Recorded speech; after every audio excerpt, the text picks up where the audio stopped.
உலகை காக்க சிவபெருமான் அதை உண்டு நீலகண்டனானார். அதைத் தொடர்ந்து பல அரிய பொருட்கள் தோன்றின. 1. காமதேனு, தெய்வீக பசு. 2. உச்சை சிரவஸ், வெள்ளை நிற புரவி. 3.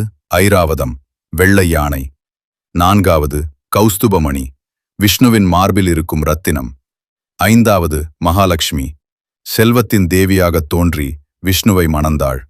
இறுதியாக மருத்துவத்தின் கடவுளான தன்வந்திரி கைகளில் அமிர்த கலசத்துடன் தோன்றினார். அமிர்தத்தை பிடுங்கிக் கொண்ட அசுரர்களை ஏமாற்ற விஷ்ணு மீண்டும் ஒரு அழகிய பெண் வடிவம் எடுத்து தேவர்களுக்கு மட்டும் அமிர்தத்தை பகிர்ந்து அளித்தார். தேவர்கள் மீண்டும் பலம் பெற்று அசுரர்களை வென்றனர். நண்பர்களே, இந்த கூர்ம அவதாரம் நமக்குச் சொல்லும் பாடம் என்னவென்றால், வாழ்க்கையில் மிகப்பெரிய இலக்குகளை அடையும் போது பல தடைகள் வரும். அந்த நேரத்தில் நாம் மன உறுதியோடு உறுதியாக நிற்க வேண்டும்.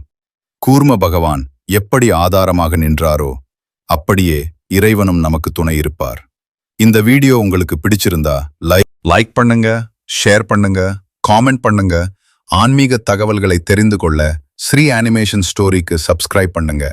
அடுத்த வீடியோவில் பூமியை காத்த வராக அவதாரம் பற்றி பார்க்கலாம். நன்றி, வணக்கம்.